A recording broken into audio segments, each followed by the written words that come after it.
Okay, our topic is about the epistle to the First Corinthians. Last week, we studied about the background. Brethren, as I told you, the epistle to the Corinthians was written by the Apostle Paul. And then it is the reason is there are many problems in the Corinthian church. It is a big church consisting of Greek people mostly, or even Greek-speaking people. But it so happened that there are a lot of problems that need to be settled, no? And the Apostle Paul is not there. Tawag natin sa kanya, absentee. Hindi naman absentee. Ganun ang missionary. They just go to a place, preach the gospel. Then if there are those who will believe, they will be baptized. And then those who believe, they will be strengthened, no? And hopefully, Lord's willing, merong matrain, no? Maiwanan na leader doon, no? And then pupunta na naman si Paul sa ibang lugar. Kaya brethren, even nowadays, ganyan po yung ginagawa ng mga missionaries. So, kaya lang, since there were problems, what he did is, because he is not there present, he uses the writing. He wrote the first letter to the Corinthians to settle some problem. So, just read the background. Nandiyan na yan, tinalakay namin last week. Punta na tayo dun sa may binabanggit siya na most probably, nakalagay nga rito, nandun ako sa Panginang statement yun, 1, 2, 3, third paragraph, dyan sa first page, no? This probably is the clue to the schism in the church. Kung namin schism, medyo mabigat na word, pag-aanan natin, tawag yan disunity. Kaya pag sa church nagkakaroon ng problema, don't be surprised, no? Even the first churches, even the church that the Lord Jesus Christ Himself built, nagkaroon yun ng problema, no? Ang Jerusalem Church. Now, these other churches were established by the Apostle Paul, and you know, he is the best among the missionaries, among the followers of the Lord Jesus Christ, and see, may problema pa rin, no? Kaya don't be surprised, brethren, kasi sometimes, nagkakaroon tayo ng problema yung expectation. Nasabi ko na sa inyo, no? Don't expect too much from man, but expect from God. No? You can expect everything, the best thing from God, but from man, huwag tayong gano'ng mag-expect. Laging ang biyaya niyan by the grace of the Lord. No? By the grace of the Lord. So, nakita natin dito last week, because Paul is going to different places, tapos magtatayo na mag-preach. Nagkaroon dito na magaling na preacher, si Apollos. And then si Apollos, dahil siya ay matalino, no? Dahil si Apostle Paul ay matalino, pero, brethren, ang strength ni Paul, by the way, sa leadership, walang parehong leaders sa talino. No? Every person has his unique strength. For example, si Apostle Paul, ang strength niya, prophecy. Yung gift niya, prophecy, magaling siyang, mabagsik siya mag-preach. Prangka siya, no? Pero yung personality niya, according to the Bible, contemptible. Ano yung contemptible? Yung pag nakita mo siya, when you see him, you will not, parang hindi mo siya magugustuhan. No? Pero pag nag-preach na siya, because of the power of the Holy Spirit, ayun, makikinabang ka. But there is another preacher that came, si Apollos, eloquent naman siya. Ang strength naman ito, magaling magsalita, pero mababaw pa. No? I-barely yung doctrines. Meron lang siyang basic doctrines na alam. That's why, ang ginawa nga nung dalawa, si Aquila at si Priscilla, when they heard him, sabi nila, brother, can we talk to you? They talked to him privately. And they taught him more about the Word of God. Hanggang sa gumaling palalo siya. No? So, tingnan natin yung mga problems sa churches. 1 Corinthians chapter 1, para makita nyo, no? And as we study this, at least we know and we expect what will happen to every churches that the Lord is building. No? Look at 1 Corinthians 11. Ang sabi ni Paul, for it hath been declared unto me of you. Meaning, wala na siya doon, pero nabalitaan niya. Brethren, nag-ano ako sa inyo na in this world, no man can live in a shell. No? Tandaan nyo, as we are teaching about God, about the Lord Jesus Christ, we are also teaching about, ang tawag dito, human relationship. You know, the secret of having a good human relationship is by knowing what man is. What is man? Man is not, no man can live in a shell. We are not, ano yung pag sa Taga-English? We are not turtles, no? Alam yung turtles? May dala siyang bahay. So when he perceived danger, lagi siyang magtatago siya doon sa shell niya, no? Well, kaya mabagal ang buhay niya.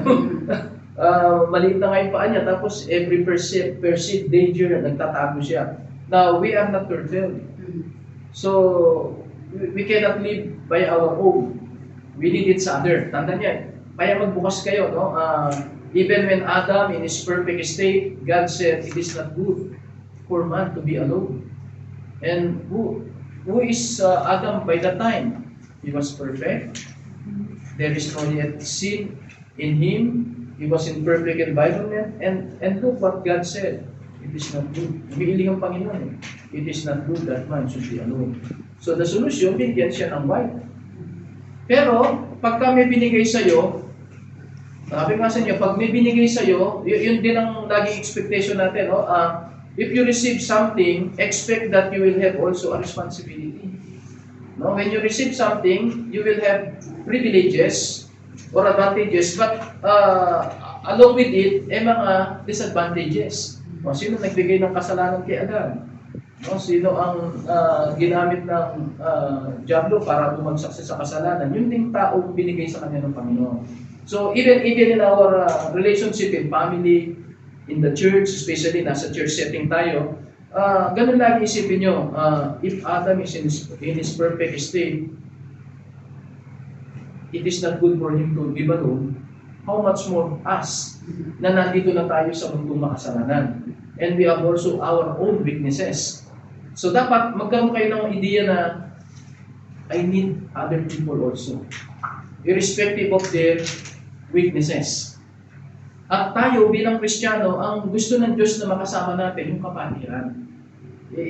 Hindi naman God didn't promise that, okay, if a man is born again, he is already perfect. Walang ganon.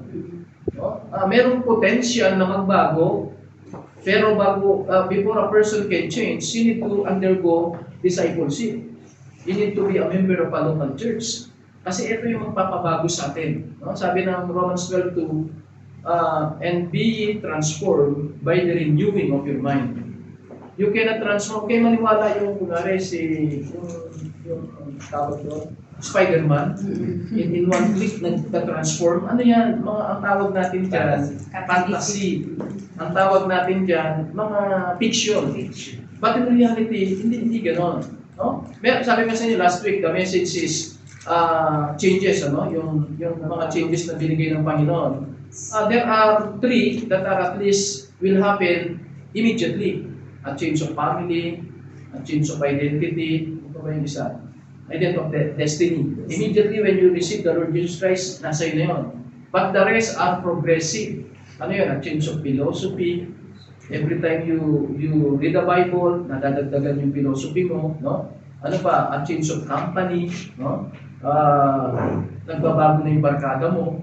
So, brethren, yun ang sinasabi ni Paul na, ngayon, bakit niya nalaman? Ito na. Kasi may nakapagsabi sa kanya.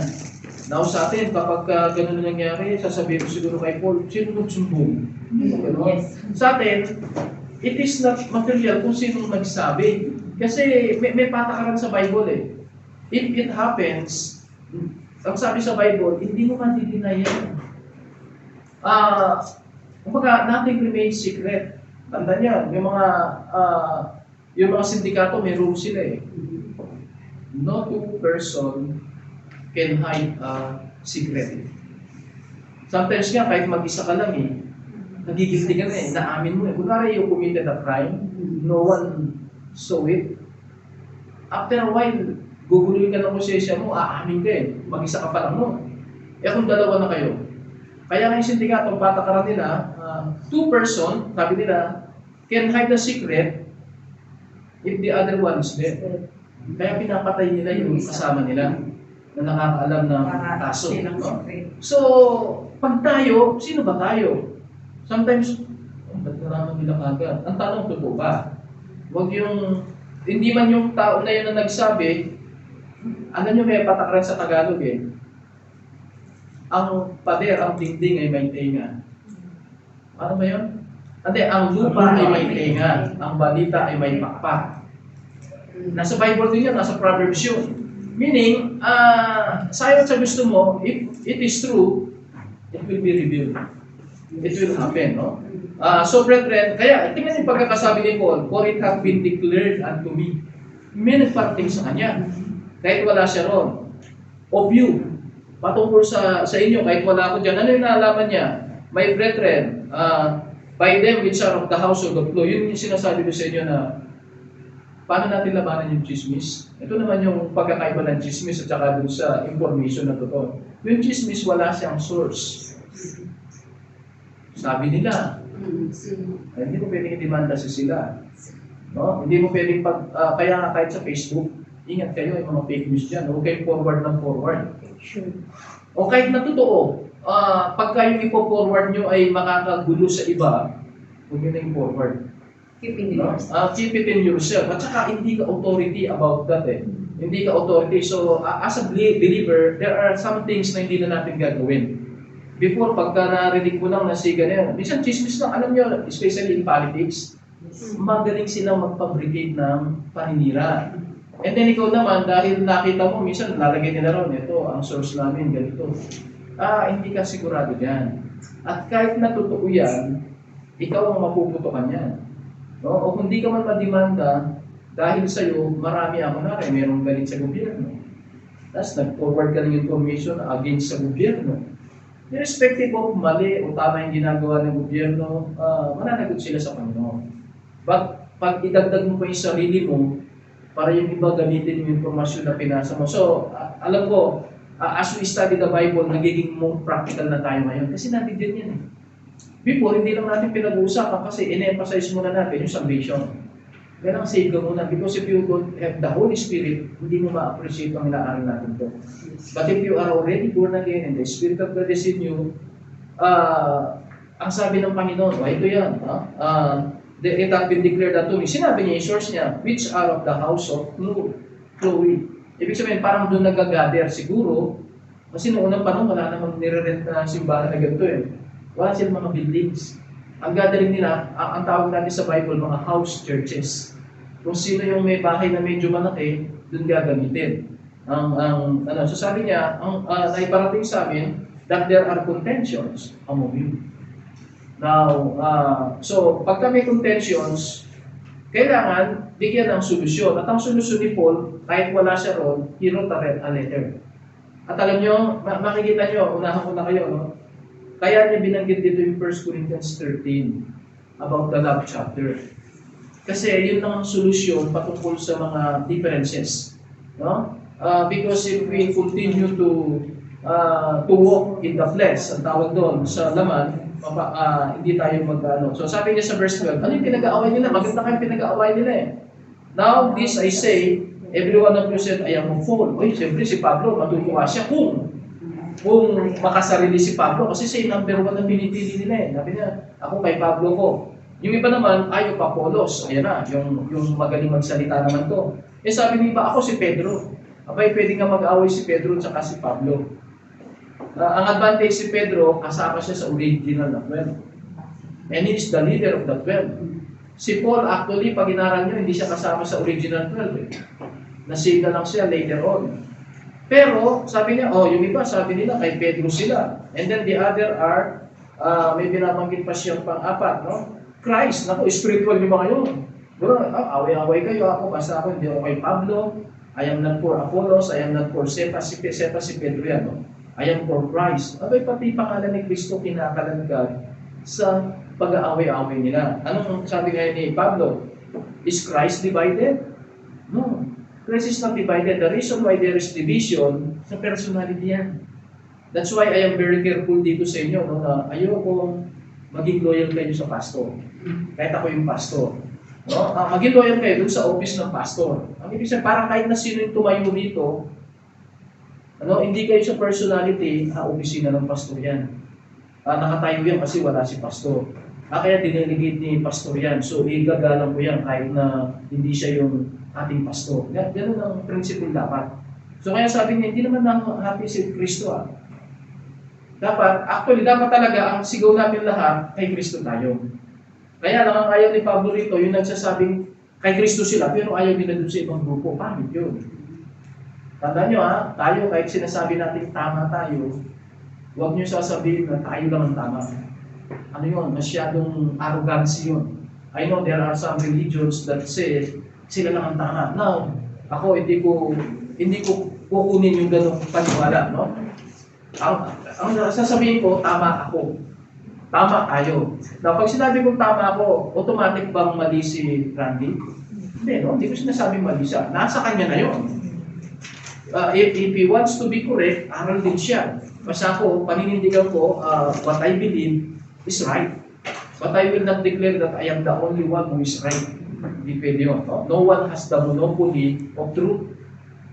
No? Irrespective of pangalan. Tandaan nyo, by the way, mamaya mag-meeting tayo. Wala namang means mamaya, di ba? Wala pa. Please, mag-meet tayo mamaya. Mabilis lang. By the way, may habilin sa mga upuan. Kasi tayo sinusuli natin pag tapos na tayong kumain, tapos na yung meeting.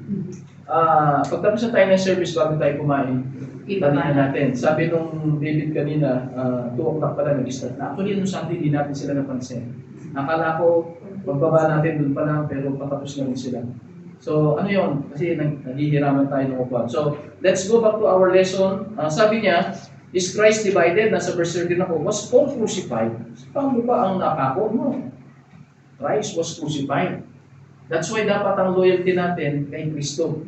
Kaya nga si Pablo yung nagsabi sa somewhere in Philippians 1:21, for to me to live is Christ, and to die is gain. Whether you are alive or dead, your loyalty must be on Christ. No? Pero pag wag mo rin sasabihin na, hindi, kay Kristo lang ako, hindi ako makikinig kay pastor. Ano naman yun? Okay naman yun. There are Christians that are like that. Basta po ako, sa Panginoon ako, pero ayaw niya magpamiyembro sa anumang grupo, sa anumang organization. Mali yun. Because Christ commanded this church to go. So, if you are obeying Christ, you must obey someone who is obeying Christ. Hanapin mo lang may grupong ganun, sigurado. Alam niyo ba, in this earth, although there are many religion, there are many conflicting teaching, ang sigurado tayo, nandiyan yung totoo. Bakit? Ang sabi ni Kristo, I will build my church, the gates of hell will not prevail against it. Ibig sabihin, hindi nawawala yun. Kaya hanapin mo siya. Although, admittedly, there are counterfeit naman. Kasi si Satan, the enemy of God, is master of counterfeit. He will try to gagayahin niya yung totoo. That's why we need discernment. We need the Holy Spirit. Kaya, brethren, you need to be thankful to the Lord. You are on the true church. No? Because this church belongs to the church that Jesus built. Kasi ano tayo doon, nag-originate tayo doon. Pag inaral nyo yung ating grupo, no? Yun yung basic teaching. Ang tawag sa atin, church succession. We do not believe in, merong pinatawag yung iba, apostolic succession.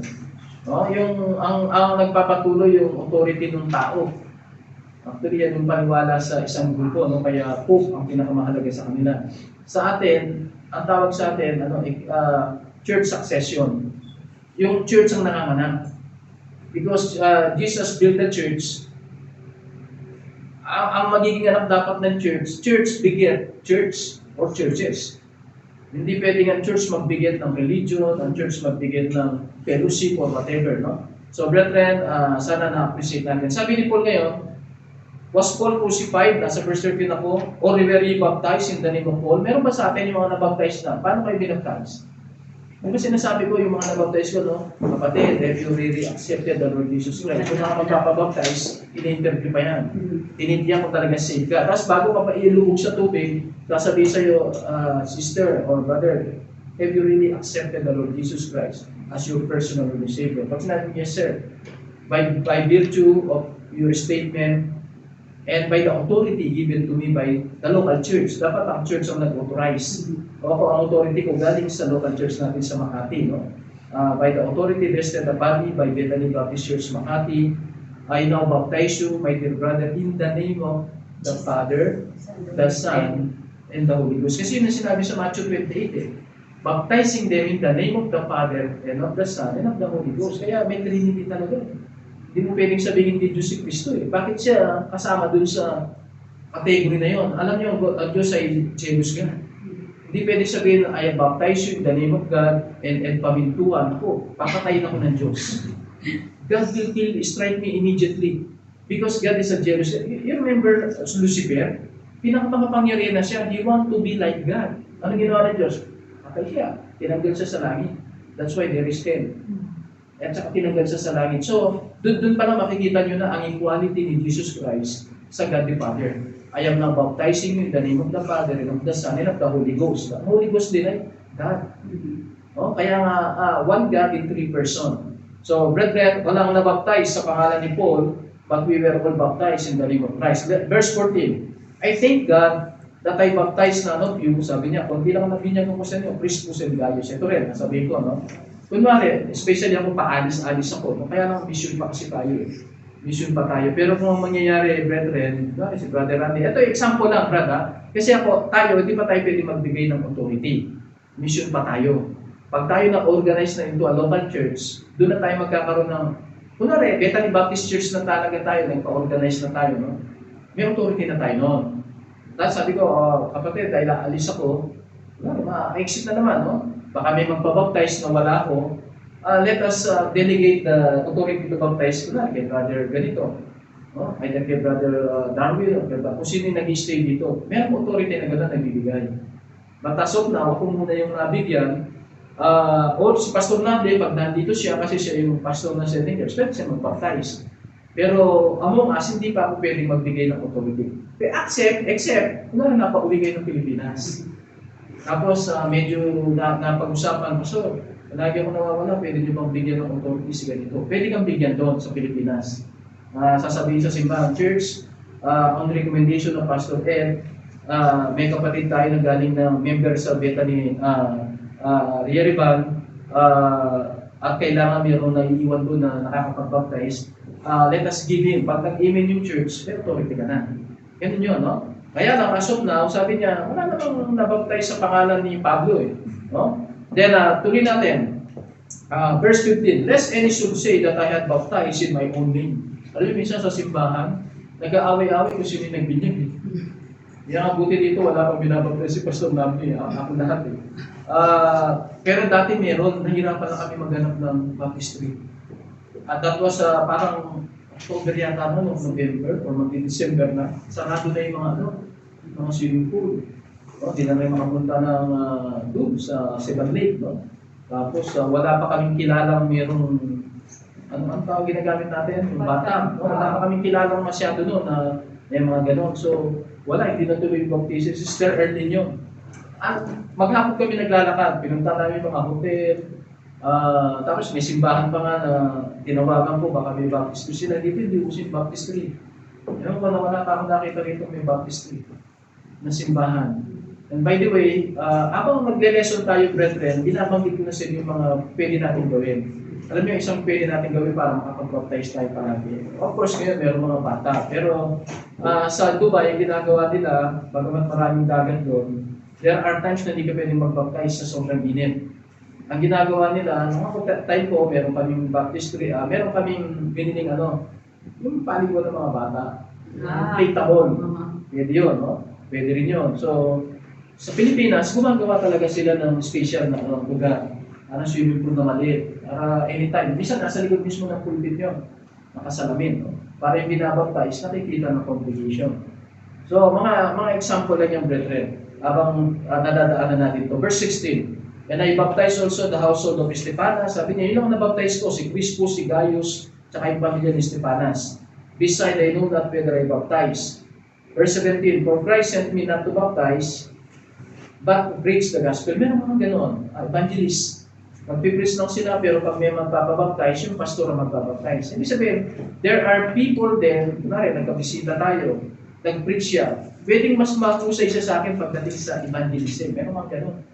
Yung kapag, so, Pwede ba tayo mag-organize ng evangelistic? Yun naman yung time na mag-invite tayo ng maraming unbeliever. Ako, kung makita niyo yung strength ko, mas kampante ako pag maraming Kristiyano. Kasi ano ako teaching ako. Ang gift ko ay teaching, no? Pero yung iba naman, ano talaga, evangelism. Kaya ang sabi niya, ako pinadala ko not to baptize but to preach the gospel. So evangelist din si Pablo, not with wisdom of words, lest the cross of Christ should be made of none effect. At alam niyo, in-emphasize niya ngayon dito para mawala yung pag-aaway-away at saka yung wrong motive. Anong sabi niya sa verse 18?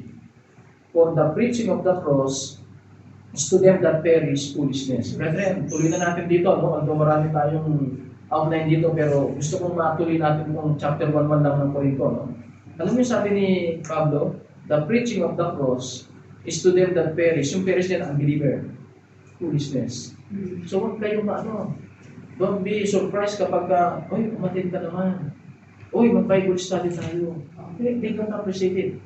They don't appreciate it. It is foolishness unto them. Especially dahil yung mga matatalino, yung mga mahiyaman. Ano yan? Kunwari mag-share ka sa Japan, sabihin nila, ba't ka paniniwalaan, mas mayaman sila sa'yo. Parang tayo dito. Actually, our disadvantage here, pero again, unang statement pa lang naman ito, sinasabi niya, the preaching of the cross, meaning the gospel, foolishness unto them. Kaya dito, brethren, kahapon nag-usap-usap kami mga missionary Pilipino. Nag-share kami ng common experiences namin. This is a fact. Pumunta kami rito para ginastusan, no, iniwan yung bansa, kami iniwan yung mga anak. Tapos pagdating dito, magugulat kayo sa mga karanasan namin sa mga lokal, no? Yung unang-una, pag binitisan mo sila, what is this? Ang tingin nila sa ating kulto. Totoo yun. Actually, kaya nga, pag nag-witness kayo dito, huwag kayong mag-witness sa public.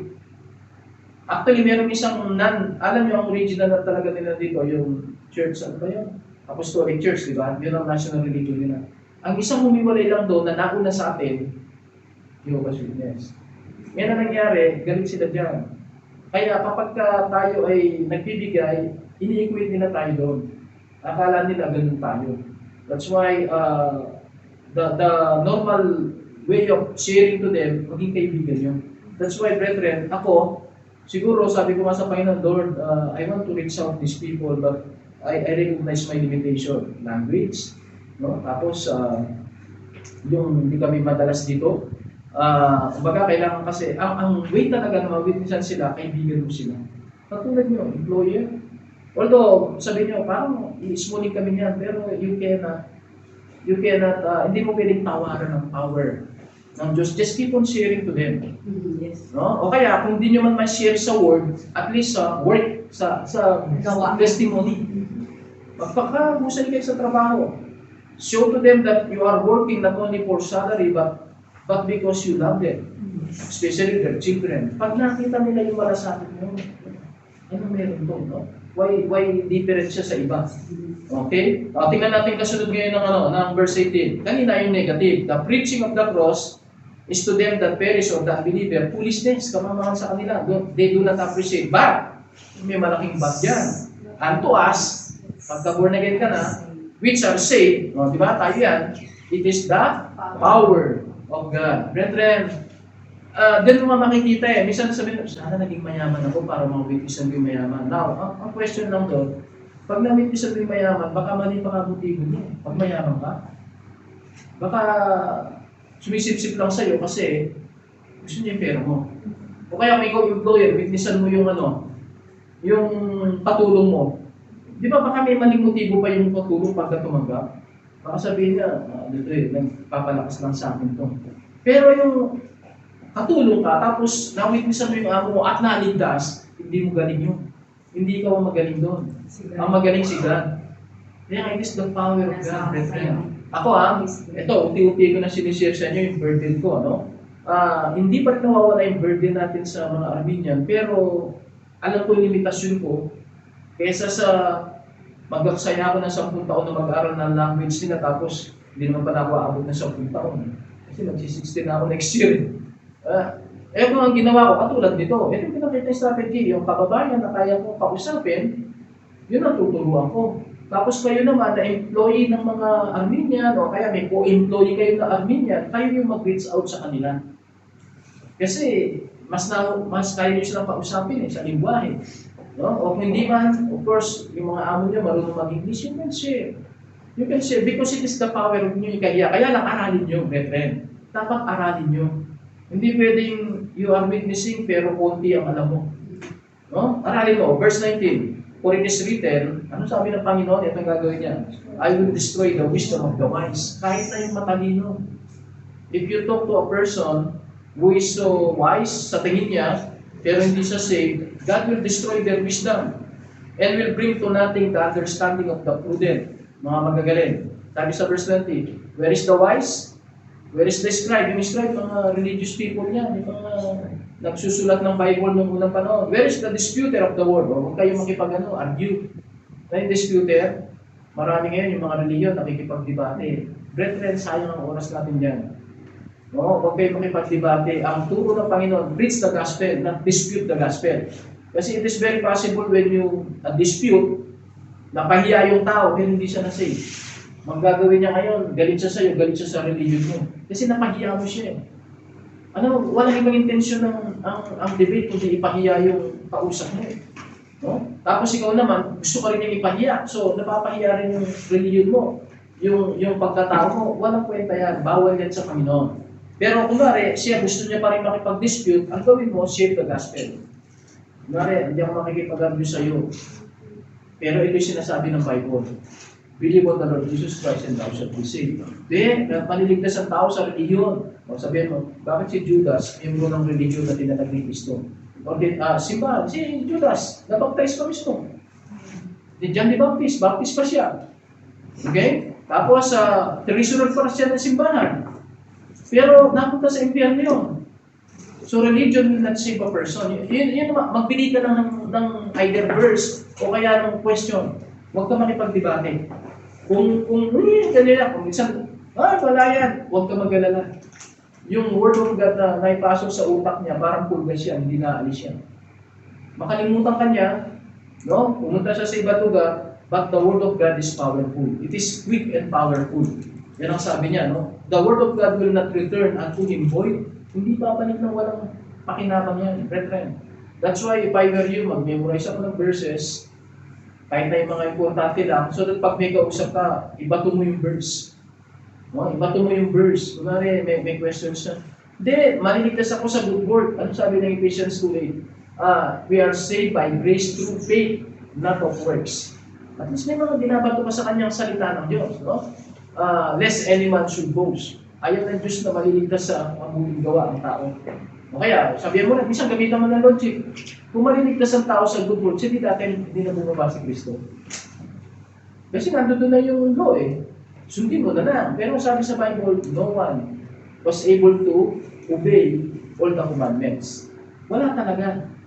Sabi na Romans 3:10 for all no one, ano yung pagkakasabi na Romans 3:10? There is no one righteous, no not one. Sa Romans 3:23, for all have, past tense, sin. Nagkasala na lahat. And come short. Kapos tayo. Hindi tayo aabot sa standard ng Diyos. Kaya ang solution doon, yung Romans 6:33, the wages of sin is death. Sa sinner, pupunta sa impyerno. But, again, yung malaking but doon. The gift of God is eternal life. Through Jesus Christ. Not through religion, no? But the gift of God is eternal life. Ang eternal life, yung spirit mo na patay, bubuhayin. At pag nabuhay na, it will no longer be cut off. Eternal life nga eh. So brethren, mga verses lang, mag-memorize kayo kahit 2, 3, and then pag may kausap kayo, doon ka na pwedeng magbase. Minsan yung tao, pag binuksan mo yung Bible, sila, tao kong allergic sila. It's okay. Kahit hindi ka magbukas ng Bible, pagka may kunyado mo. Okay? Matuloy natin, kahit makailang verses pa tayo. Hath not God, sabi sa verse 20, where is the wise, where is the scribe, where is the disputer of this world? Hath not God made foolish the wisdom of God? Ipapahiya ng Panginoon yung mga marunong na yan. No? Then verse 21, for after that, in the wisdom of God, the word by wisdom knew not God. Ayun, ever learning. Ang mga tao, they always study but they never come to the knowledge of the truth. Why? because the truth is in Christ. Sabi ng John 14:6, Jesus said, I am the way, the truth, and the life. So kahit na mag-worship ka sa Ama, God the Father, na hindi ka dumadang kay Kristo, hindi mo matidiscover ang totoo. Because Christ is the key, not only for life, not only is the way, but He is the truth. So yan ang sinasabi ng 21, no? Yung wisdom ng word, sa wisdom ng Diyos, hindi pa rin siya nakikilala ng mundo. It pleased God by the foolishness of preaching to save them that believe. Tayo. Paano tayo naligtas? Because we heard the preaching. To other people, it is foolishness. Di ba kinakansawag nga tayo? Born again. No? Kung punta pa kayo dyan, kung nag-overtime na lang kayo, doble pa ang bayad nyo. Kaya, sa linggo kayo nagtatrabaho, wala pa kayong tulog, matulog na lang kayo. Ginagawa mo na ngayon sa Panginoon, may mag-discourage pa. Expect it. Expect it. Because Satan doesn't want you to be malakas. Kasi pag lumakas ka, you will witness to others. So brethren, yan yung natin. Verse 22. Diba? For the Jews, ito yung dalawang grupo ng tao sa pananaw nila. No? Required the Son, ito po yung mga bisita, o manyanan natin sila kanilang. Alam nyo, there are group na naghihintay pa ng senya. Sana huwag tayong gano'n, ha? Although ngayon, may mga grupong gano'n. Hindi na tayo ng senya sa Panginoon. Kailangan magpakita siya ng palapating lumilipad. O kailangan makiusap siya sa akin sa panaginip. Huwag gano'n. Nowadays, brethren, hindi pa buo ang Bible. Maraming method ang revelation ng Panginoon through dreams, through angels, through animals nga, kung kakausap Panginoon. But nowadays, mula nung nabuo ang Bible, brethren, God give us His message through the Bible. Hindi siya pwedeng magbigay ng message contradictory to the Bible. So kapag kami nakita kayong nagme-message na sabi niya, alam mo, merong apparition, nagpakita sa akin. Tingnan niyo yung mensahe ng pag-kontra sa Bible, hindi siya Diyos yan. At saka ang Diyos, hindi na siya magpapakita ng, kumbaga, contrary to the Bible. Kaya nasa Bible ang kanyang mensahe. Tuloy natin. Yung Jew, naghihintay ng sign, but the Greeks seek after wisdom. Logic naman. Brethren, there are two group of people na wiwitnessan natin. Yung iba, mahilig sila sa mga senyas. Alam mo, when I was a new Christian, no? Laging sinasabi nila, show us a miracle. And we will believe you. Okay, mga sign people yun, no? Naging... Sino pa yung ganun ba? May... Sino yung... Si Herod, isa sa pakita sa Panginoon, na sabi niya, gusto niya makakita ng mga miracle of the Lord Jesus Christ. Pero hindi siya pinakitaan. No? Maraming gano'n. Yung naging yung leader ng warrior ko, yung ano yan.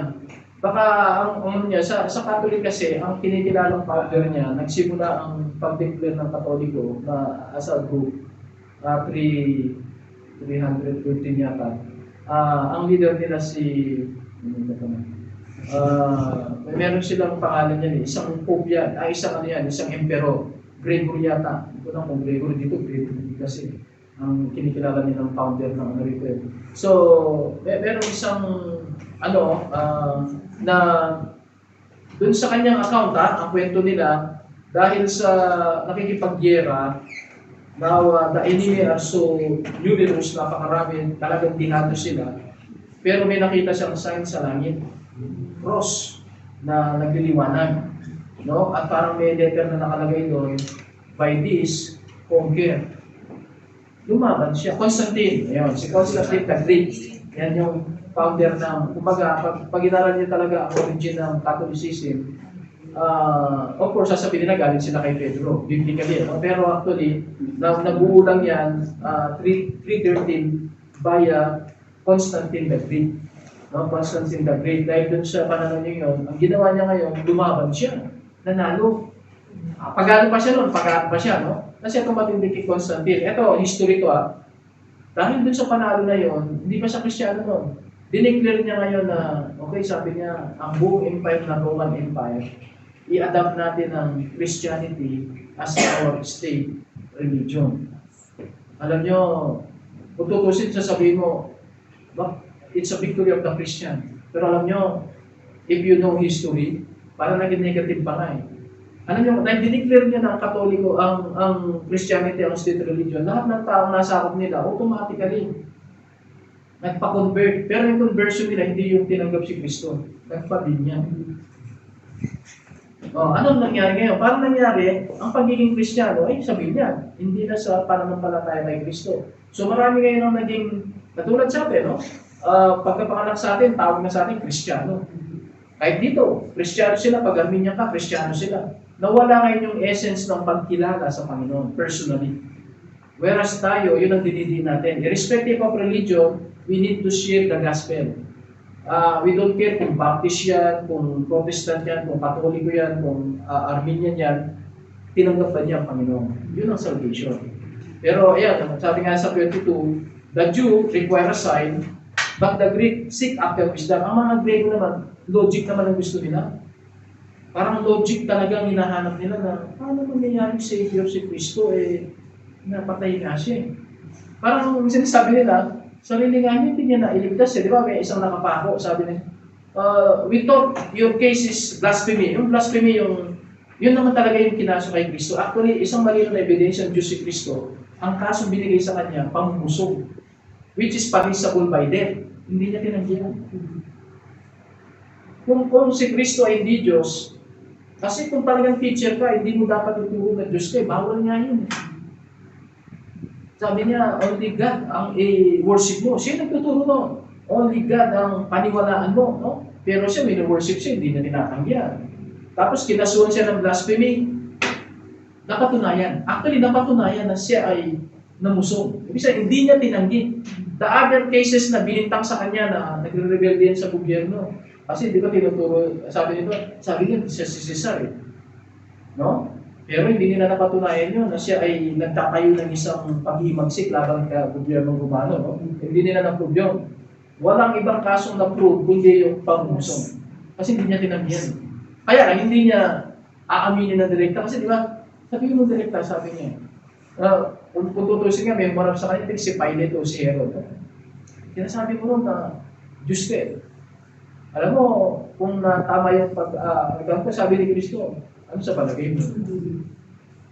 Tapos tinunggian na lang niya, iniwasan na lang ni sinabi niya, hindi, iniiba mo yung usapan eh. Okay, konting minuto lang po, alas 10 na. So, alam niyo lang po, natapusin ko po itong 1 Corinthians chapter 1. No? Verse 23, but we preach Christ crucified. Brethren, napakahalaga ng mensaheng dala natin. No? Napakahalaga nito. Ang i-preach natin, si Kristo na, yung iba, di ba pagka iba, ang lagi nila, our leader is ganito. Ano siya? Hindi siya namamatay. Ang leader namin, walang kasalanan. Ang leader namin, maraming pangako. Kay Kristo, baliktad eh. Parang ituturo mo yung nangyaring masama sa kanya eh. Kailangan mo ituro na siya pinako sa krus. Parang nakakahiya yun, di ba? Parang, ano nangyari na, paano niya makukumpir ang mundo kung siya mismo ay namatay? Pero yun nga yung power ng gospel. Yun ang power ng gospel. We preach Christ crucified, sabi ng verse 93. Unto the Jews, ito, katipisuhan. Alam niyo kaya si Kristo tinakwil ng mga Hudyo? Actually, ang nagdemanda kay Kristo, mga Hudyo. Bagamat na nagpako, Romano. Kung alam niyo, kailangan namin yung background na yun eh. Dahil under sila ng Roman Empire, ang batas na pairalin yung batas ng Romano, pero binigyan sila ng tinatawag na autonomy. As far as religion is concerned, wala kang pakialam sa paniniwala niyong spiritual, no? Basta huwag lang kayo magulo. Tapos, kung may demanda nyo, at ang penalty niya na hindi pwedeng kayo pumatay. Kasi ang talagang kabayaran niya, kung Hudyo ang pagpaparusa sa Panginoon, babatuhin niya ng mamatay. Yun ang batas nila sa Old Testament eh. No? Talagang ang parusa sa kanila, binabato yan. Adultery, o pamumuso, any other na kasal. Alam niyo sa Bible nga, may matinding ron. Yung pag-disrespect sa magulang, ang bayaran niyo, papatayin eh. Binabato eh. No? Pero bakit hindi pwedeng i-execute ng Jewish community yung batas na pinarusahan nila sa batas nila na pamumuso? Kasi under sila na Roman Empire. Pag death penalty, ang magpaparusa, yung mga Romano. Pero kayo ang nagkaso, no? Ayun, kaya ang nagpapo sa Panginoon, ay yung mga Romano. Now, minsan, pagka napapanood natin yung pelikula, galit na galit tayo sa mga Romano. Pinarusahan ng Panginoon, no? Well, may kasalanan sila, pero sa akin, mas maliit yung kasalanan nila kaysa doon sa nagdemanda. At saka, lalo na doon sa mga religious leader, kasi sila yung ano sa mga tao. Alam nyo, tatanong si Pilato niya kung sino pakakawalan mo sa no. Natural yung logical na tao. Si Barabas, kilala namin talaga, Barabas talaga to. No? Karagang talamak na Kasalanan. si Jesus, mag-doubt ka pa eh. Pinagbintangan siya, pero alam mo si Pilato, ang judge, hindi niya inatulog. Hindi siya righteous man eh. Wala akong nakita kasalanan. Nagugas kami pa nga eh. Yan ang ginawa ng tao. Dinala nila sa religious ano ngayon. Alam niyo sa batas kasi may mga gano'n. Meron pwede mo, kunwari sundalo ka, ang mag-judge sa'yo yung may mga advocate eh. May mga advocate sa military. Kapag government official ka, merong solicitor general, parang ganyan, no? Pag private person ka, may mga private na mga abogado. So parang ganun din ang nangyari sa Panginoon. Dapat alam niyo yung background na yun. Lalo niyo ma-appreciate kung gano'n ito katindi ang pagliligtas na ginawa niya sa atin. So yan ang sinasabi niya na pinipris natin na si Kristo ay napako, verse 23, katitisuran sa mga Hudyo, sa mga Grego, pamangmangan.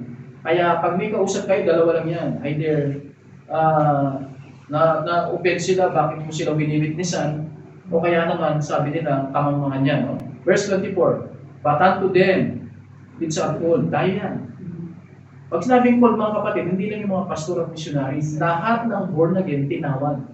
Tinawag ka na sa kaligtasan. Ang ibig sabihin kasi ng tinawag sa Bible, di ba parang si Adan, nasaan ka? Tinawag siya ng Diyos. Ibig sabihin nung tinawag siya, hinanap siya ng Diyos para iligtas siya.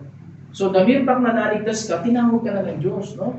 Tayo tinawag sa kaligtasan. So, sabi niya, sa ating mga tinawag, both Jews and Greek. Yan ang maganda ngayon. Kapag Kristiyano ka na, nawawala na yung racial discrimination. I hope dito, walang mangyayaring gano'n. No? Yung kay manager ka, kay katulong ka, pagdating dito, equal tayo. Kay Armenian ka, kay Pilipino, American ka, o ano, pagdating dito, equal tayo. Yun ang sinasabi niya rito eh. Parehong tinawag yung Hudyo at Grego, Christ, the power of God. Tandaan niyo itong statement to. And the wisdom of God. Gusto ko ito sa lipan ko. Pag kilala mo si Kristo, siya ang kapangyarihan ng Diyos. Kaya nga yung isang tao, kapag sinaliban ng masamang espiritu, sa pangalan ni Jesus, tumumpi ko is the power of God. Pero sabihin mo, sa iba nga eh, yung cross yung ginagano, o kaya yung rosaryo, o kaya yung Bible, ano? Kaya wag gano'n. Dapat in the name of Jesus Christ. Kaya nga meron tayong ano, di ba? May mga kanta tayo na there is power in the blood, there is power in the name. Ano ba? And it's the wisdom of God. Yung ginawa ni Kristo, hindi maintindihan niya ng common sentido, common. Kailangan mo na makilala mo si Kristo para malaman mo napakagaling talaga ng Diyos. Siya talaga yung wisdom. Alam mo yung isang wisdom na nakita ko? Ang Diyos hindi pwedeng mamatay. Pero ang kasalanan natin, ang kabayaran, kamatayan. Gusto niya tayo iligtas. Parang nakatali ang kamay niya, di ba?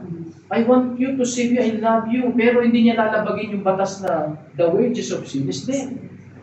Gusto kitang iligtas. Makapangyarihan ng Diyos. Di ba sabi, anything God can do? Actually, ang isang pwedeng gawin ng Diyos, tanggalin na lang yung impyerno. O kaya si Satanas, disappear na lang niya, no? Tapos tayo, sabi niya, binaliwala ko na yung batas. Alam niyo kung sa batas ganito.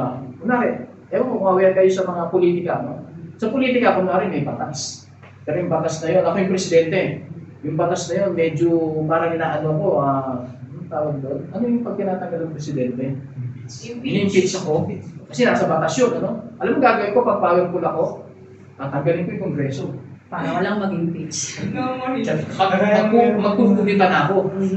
Ang gawin ko ng gobyerno, ganun yung mga taong ano talaga. Pero ang Diyos, kahit Diyos siya, kaya niyang gawin yun eh. Tanggalin niya lang yung batas.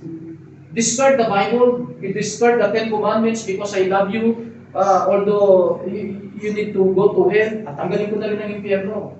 Alam niyo, walang kwento. Ano, pagmamahal pa rin yun, pero pagmamahal na abusado. Pagmamahal na, ang tawag ko rin, konsentidor. Ang Panginoon, hindi niya lalabagin yung batas na sinet niya. Ano yung batas niya? Justice, the wages of sin is death. So kailangan, meron siyang gawin na may mamamatay sa kanya. Pupunga siya ngayon ng katawang tao. Kasi ang tao, dahil sa kasalanan, pwede na mamatay, di ba? Pero pag kinuha niya ngayon yung katawang tao in ordinary way, galing sa lalaki, may manang kasalanan siya. Anong naisip ng Diyos? Idinaan niya yung katawang tao ni Kristo sa isang birhen na babae. Hindi galing sa binhi ng lalaki. O, di na iwasan ngayon yung kasalanan na mana. Wisdom of God yun. Pero namatay siya. Kasi nabayaran ngayon yung the wages of sin is death. No? And then, pero nabuhay siya ngayon after 3 days. Kasi, binayaran niya lang yung kasalanan natin ng 3 days, no? And then, after that, bumangon siya para patunayan niya na siya ang anak ng Diyos. So, mga kapatid, napakatindi ng wisdom of God. No? And then, verse 25, mabilis lang, because the foolishness of God is wiser than men. Tingnan nyo. Pag ikaw nangangaral ng salita ng Diyos, kahit ka mang mga ka sa iba, kahit mababa ang pinag-aralan mo, pag ginamit ka ng Diyos, mas matalino ka kaysa sa iba. Kahit na yung tapos ng alam niyo yung mga tapos nga ng matataas na kurso, sila yung hindi naniniwala sa Diyos. They are atheist. Mas matalino tayo sa kanila. Kasi tayo, nakita natin yung hindi nila nakita. Sila kasi, I want to see God. Alam niyo, may iba nga, mga doktor, pag namatay tao, ano yung ginagawa? Ino-opera yung katawan. Inaano-ano yung mga puso. Nasaan ang soul dito? Nasaan ang spirit? Ganun ako nila. They want to see. Hindi mo makikita yun. It is a spiritual thing. No? Kamang-mangang talaga yun. Sa ating nakakaalam sa Panginoon. No? And the weakness of God. May weakness pa kayo? Ako, alam ko, no? Kaya mga kapatid, minsan alalayan nyo rin ako. No? Kapag wala kayo dito, sagot ko kayo kasi pastor ako. Pero kapag may mga okasyon tayo, may ibang minsan mahatulan ako ng iba. Bakit ganito? Bakit ganyan? No? Alam mo, ang patwira ko sa kanila, ganito Okay, ang church namin mahina, ang church namin maraming weaknesses. Pero ano sabi ng Bible? The weakness of God is stronger than men. Kahit mahina itong mga kapatiran na to, kahit may mga sitwasyon tayo na hindi perfect, no? May sabit or what, at least nakikinig tayo ng salita ng Diyos. At least nagpapagamit tayo sa Diyos.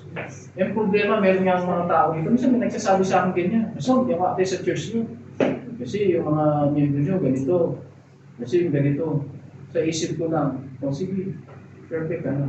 Hindi ka nakikinig ng salita ng Diyos papuntak na masig. Hindi mo nakasabihin ng direkta sa kanila. Pero sa isip ko, wala silang pag-aasang paligtas. At saka sa Diyos, mas katanggap-tanggap yung sila kasi ang dami kaya, no? Kunwari, si Sakeo. Minsan ituturo ko yun. Actually, tinuturuan tayo yun sa Dubai, naka-online yung iba. Pero ituturo ko pa rin dito para sa karamihan. No? Yung isang makasalanan na si Sakeo, tax collector, magandang po yun daming kickback nun Pero nung maligtas siya, ora mismo, sabi ng Panginoon, sabi niya sa Panginoon, Lord, mula ngayon, sabi niya, kalahati ng kayamanan ko, ipamimigay ko. There is a change. May pagbabago.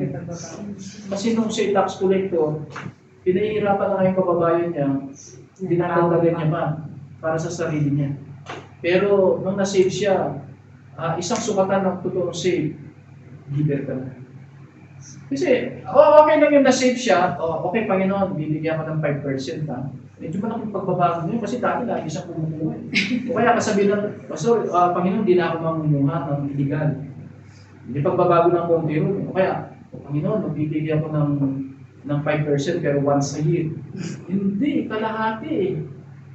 At tanda nyo, kung mahirap ka, madaling magbigay ng kalahati. Ano nyo, pagka ang pera mo ay 2 dirham at 2,000 dirham, madaling mamigay ng 1,000. No? Pero pag ang pera may bilyon, Mahirap. bawa 2 billion, ang hirap bitawan ng 1 billion. Hindi ka naman na mayaman na siya.